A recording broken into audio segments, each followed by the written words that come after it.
सच्चा धन गौतम बुद्ध की प्रेरणादायक कहानी।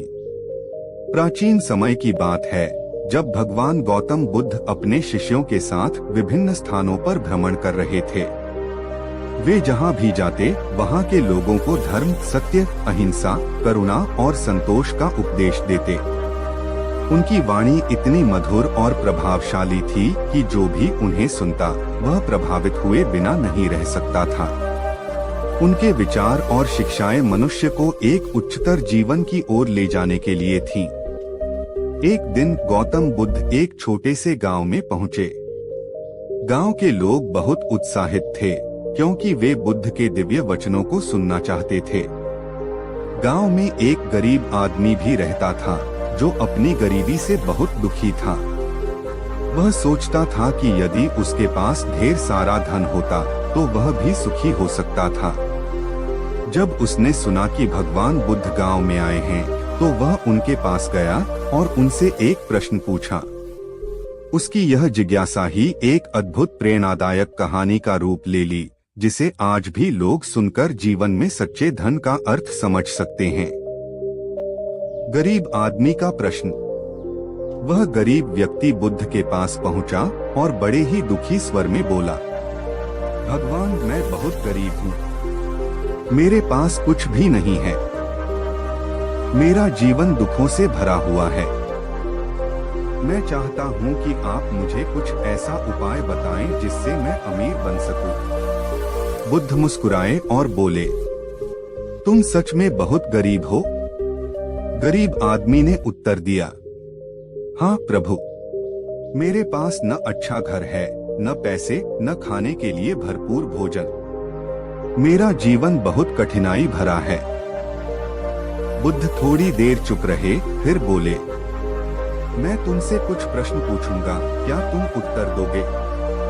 गरीब आदमी बोला, हाँ प्रभु, कृपया पूछें। सच्चे धन की खोज। बुद्ध ने पूछा, क्या तुम्हारी आंखें ठीक हैं? गरीब आदमी चौंक गया और बोला, हाँ प्रभु, मेरी आंखें पूरी तरह ठीक हैं। बुद्ध बोले, अगर कोई तुम्हें 1,00,000 स्वर्ण मुद्राएं, सोने के सिक्के देकर तुम्हारी आंखें ले ले तो क्या तुम यह सौदा करोगे? गरीब व्यक्ति घबरा गया और बोला, नहीं प्रभु, मैं अपनी आंखें किसी भी कीमत पर नहीं दूंगा। बुद्ध मुस्कुराए और बोले, अच्छा, तो इसका मतलब तुम्हारी आंखें 1,00,000 स्वर्ण मुद्राओं से अधिक मूल्यवान हैं। गरीब व्यक्ति को यह सुनकर कुछ अजीब लगा, लेकिन उसने सहमति में सिर हिलाया। बुद्ध ने फिर पूछा, क्या तुम्हारी सुनने की शक्ति ठीक है? गरीब व्यक्ति बोला, हाँ प्रभु, मैं पूरी तरह से सुन सकता हूँ। बुद्ध बोले, अगर कोई तुम्हें 2,00,000 स्वर्ण मुद्राएं देकर तुम्हारी सुनने की शक्ति छीन ले तो क्या तुम यह स्वीकार करोगे? गरीब व्यक्ति घबरा गया और बोला, नहीं प्रभु, मैं अपनी सुनने की शक्ति नहीं गंवाना चाहता। बुद्ध ने कहा, तो इसका मतलब तुम्हारी सुनने की शक्ति भी 2,00,000 स्वर्ण मुद्राओं से अधिक मूल्यवान है। गरीब व्यक्ति अब गंभीरता से सोचने लगा। बुद्ध ने आगे पूछा, क्या तुम्हारे हाथ और पैर ठीक हैं? क्या तुम चल सकते हो? गरीब व्यक्ति बोला, हाँ प्रभु, मैं पूरी तरह से चल सकता हूँ। बुद्ध बोले, अगर कोई तुम्हें 5,00,000 स्वर्ण मुद्राएं देकर तुम्हारे हाथ पैर काट ले तो क्या तुम इसे स्वीकार करोगे? गरीब व्यक्ति कांप गया और बोला, नहीं प्रभु, मैं अपने हाथ पैर किसी भी कीमत पर नहीं गंवाना चाहता। बुद्ध मुस्कुराए और बोले, तो इसका मतलब तुम्हारे हाथ पैर भी 5,00,000 स्वर्ण मुद्राओं से अधिक मूल्यवान हैं। गरीब व्यक्ति अब पूरी तरह से सोच में पड़ चुका था।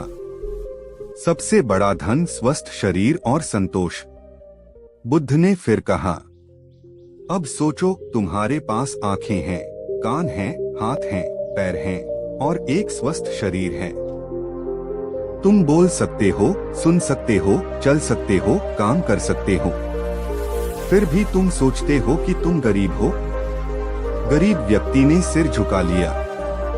वह अब समझ चुका था कि असली धन केवल सोने चांदी में नहीं, बल्कि हमारे पास जो कुछ पहले से है उसमें भी छिपा होता है।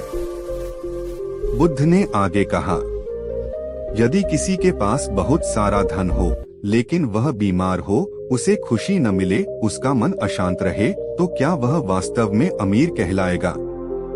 गरीब व्यक्ति बोला, नहीं प्रभु, अगर किसी के पास धन है लेकिन सुख शांति नहीं, तो वह भी गरीब ही है। बुद्ध मुस्कुराए और बोले, सच्चा धन केवल बाहरी चीजों में नहीं होता, बल्कि हमारी संतुष्टि, हमारा स्वास्थ्य और हमारी सोच ही हमारा सबसे बड़ा धन है। अगर मनुष्य अपने पास जो है उसकी कदर करे, तो वह कभी गरीब नहीं रहेगा। गरीब व्यक्ति की आंखों से आंसू बहने लगे। उसने हाथ जोड़कर बुद्ध को प्रणाम किया और कहा, हे प्रभु, आज आपने मेरी आंखें खोल दी। अब मैं कभी खुद को गरीब नहीं समझूंगा। मैं मेहनत करूंगा और अपने जीवन में संतोष बनाए रखूंगा। कहानी से सीख, एक संतोष ही सबसे बड़ा धन है। अगर मनुष्य जो कुछ भी उसके पास है उसकी कदर करना सीख जाए, तो वह हमेशा सुखी रहेगा। 2, स्वास्थ्य सबसे बड़ी पूंजी है। अगर हम स्वस्थ हैं, तो हम कुछ भी हासिल कर सकते हैं। 3, धन से खुशी नहीं खरीदी जा सकती। असली खुशी हमारी सोच और जीवन जीने के तरीके में छिपी होती है। 4, शारीरिक और मानसिक संपत्ति अमूल्य है। आंखें, हाथ, पैर, सुनने और बोलने की शक्ति सबसे अनमोल संपत्ति है। 5, परिश्रम और सकारात्मक सोच से ही सच्ची समृद्धि मिलती है। केवल धन से ही समृद्धि नहीं आती, बल्कि अच्छे विचारों और कर्मों से आती है। निष्कर्ष, यह कहानी हमें सिखाती है कि असली धन बाहरी चीजों में नहीं, बल्कि हमारे भीतर छिपा हुआ है। यदि हम अपने पास जो है उसकी कदर करें और संतोष पूर्वक जीवन व्यतीत करें, तो हम वास्तव में सबसे अमीर व्यक्ति होंगे। जो व्यक्ति संतोषी है वही सबसे धनी है, और जो लालची है वही सबसे गरीब। गौतम बुद्ध।